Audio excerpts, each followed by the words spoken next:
నమస్తే, welcome to legend TV. Party ఫిరాయించిన నేపథ్యంలో ఆరోపణలు ఎదుర్కొంటున్న దానం నాగేందర్ నిన్న కొన్ని స్టేట్మెంట్లు చేసిండు.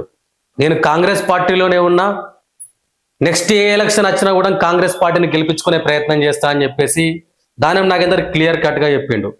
సో ఈ అంశం కనుక పరిశీలించి చూసుకుంటే ఖైరతాబాద్ లో ఉప ఎన్నిక తథ్యం అని క్లియర్ కట్ గా అర్థమవుతుంది. ఎందుకంటే గత కొద్ది రోజుల నుంచి దానం నాగేందర్ ఢిల్లీ పెద్దలతో, అంటే కాంగ్రెస్ పార్టీ ఢిల్లీ పెద్దలతో చర్చలు కూడా జరుపుతున్నారు.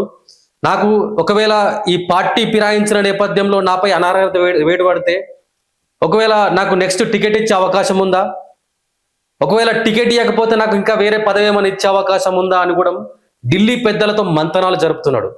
సో నిన్న కూడా అదే అంశం మీద స్టేట్మెంట్ ఇచ్చినట్లు మనకు క్లియర్ కట్ గా అర్థమవుతుంది.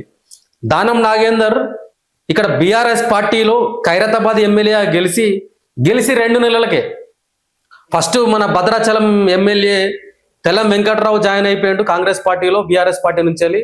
తర్వాత ఈ వెంటనే మళ్ళీ దానం నాగేందర్ కూడా జంప్ అయిపోయిన పరిస్థితి. సో జంప్ అయి కేవలం ఆడ ఏదో ఫార్మాలిటీకి జంప్ అయిన విషయం కూడా కాదు, జంప్ అయి మళ్ళీ కాంగ్రెస్ పార్టీ నుంచి ఎంపీగా పోటీ చేసిండు సికింద్రాబాద్ నుంచి. సో ఇక్కడ క్లియర్ గా దానం నాగేందర్ కాంగ్రెస్ పార్టీలోకి జాయిన్ అయ్యండి అని చెప్పేసి ఇక్కడ క్లియర్ గా అందరికి కనిపించిన విషయం.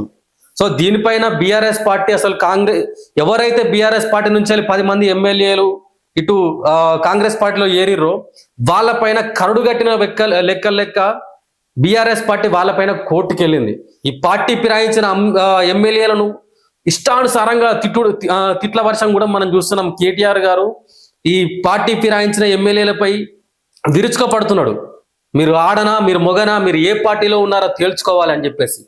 సో ఈ అంశం కనుక పరిశీలిస్తే స్పీకర్కి కూడా ఇటు కోర్టు నుంచి వెళ్ళి కొంతవరకు ఒత్తిడి రావడం వల్ల స్పీకర్ తొందరగా నిర్ణయం తీసుకోవాలి, మాకు 3 నెలల గడువు కావాలని చెప్పి స్పీకర్ కోరడంతో మొన్న ఒక 5 మంది ఎమ్మెల్యేలపై ఒక క్లీన్ చిట్ ఇచ్చిండు. ఈ 5 మంది ఎమ్మెల్యేలు బీఆర్ఎస్ పార్టీలో ఉన్నారు అని ఒక స్పీకర్ కూడా వెల్లడించిండు.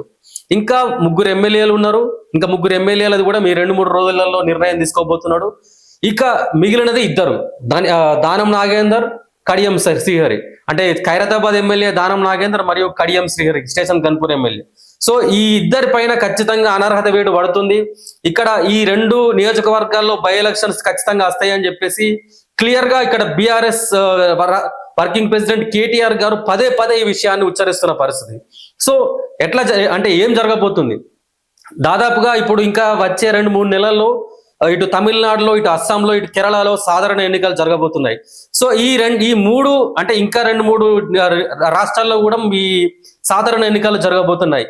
దాంతో పాటు ఖైరతాబాద్ స్టేషన్ గన్పూర్ ఎన్నికలు కూడా నిర్వహించే పనిలో ఉన్నట్లు కూడా మనకు క్లియర్ కట్ గా అర్థమవుతుంది. సో ఇప్పటి వరకైతే దానం నాగేందర్ ధీమాగానే ఉన్నాడు, టికెట్ నాకే వస్తుంది, నేను ఏ పార్టీలో ఉంటే ఆ పార్టీ గెలుపు పక్కా అనే ఒక ధీమాలో ఉన్నాడు. కాబట్టి దానం నాగేందర్ రాజీనామాకు సిద్ధమైండని మనకు క్లియర్ కట్ గా అర్థమవుతుంది. అంతేకాదు ఈ జిహెచ్ఎంసి ఈ డివిజన్ల విలీనంకి సంబంధించి కూడా దానం నాగేందర్ కొంతవరకు మాట్లాడిన పరిస్థితి. 150 డివిజన్లను 300 డివిజన్లకు పెంచినందుకు ముఖ్యమంత్రి రేవంత్ రెడ్డి గారు మా హైదరాబాద్ మహానగరాన్ని ఇంకా అభివృద్ధి చేయబోతున్నాడు. సో నేను కూడా 300 డివిజన్స్ తిరుగుతా, అందరి కార్పొరేటర్స్ తోని ఏకమవుతా, అందరిని ఒక్క తాటే మీద తీసుకొస్తా, ఎంఐఎం సహాయంతో ఈ వచ్చే జిహెచ్ఎంసీ ఎలక్షన్లలో మీ 300 సీట్లు గెలవబోతున్నామని దానం నాగేందర్ చెప్తున్నాడు. అంతేకాకుండా ఇక్కడున్న డివిజన్స్ కార్పొరేటర్ వైజ్ తో కూడా దానం నాగేందర్ కొంతవరకు సీక్రెట్ మీటింగ్స్ పెడుతున్నాడంట. సో నెక్స్ట్ ఒకవేళ నాకు టికెట్ ఇస్తే పార్టీలకు అతీతంగా అందరూ నాకు సపోర్ట్ చేయాలని చెప్పేసి కూడా ఇక్కడ ఉన్న కార్పొరేటర్లను కోరుతున్నాడంట. సో ఏమవుతుంది ఈ ఎపిసోడ్ చివరి వరకు? సో దానం నాగేందర్కు టికెట్ ఇస్తే గెలుస్తాడా, లేకపోతే దానం నాగేందర్కు టికెట్ ఇచ్చే అవకాశాలు ఏమైనా ఉన్నాయా? ఎందుకంటే ఇక్కడ మనం 2 అంశాలు ప్రధానంగా తీసుకోవచ్చు. గత ఎన్నికల్లో ఖైరతాబాద్ నుంచి వెళ్ళి పీజేఆర్ కూతురు విజయారెడ్డి గారికి కాంగ్రెస్ పార్టీ టికెట్ ఇచ్చింది.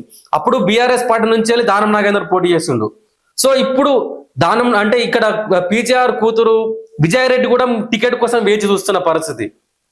ఖచ్చితంగా దానం నాగేందర్కి విజయారెడ్డితో పోటీ ఉండబోతుంది. ఏదైనా నిర్ణయం తీసుకునేది అధిష్టానం కాబట్టి అధిష్టానంతోనే దానం నాగేందర్ ముందస్తు చర్చలు జరుపుతున్న పరిస్థితి. సో ఫైనల్ గా ఒకవేళ దానం నాగేందర్ కు టికెట్ ఇస్తే గెలిచే అవకాశం ఉందా? దానం నాగేందర్ కు టికెట్ ఇస్తారా? సో ఈ ఎపిసోడ్ కు ముగింపు ఎలా ఉండబోతుందో రానున్న రోజుల్లో తెలుసుకుంటాం మనం.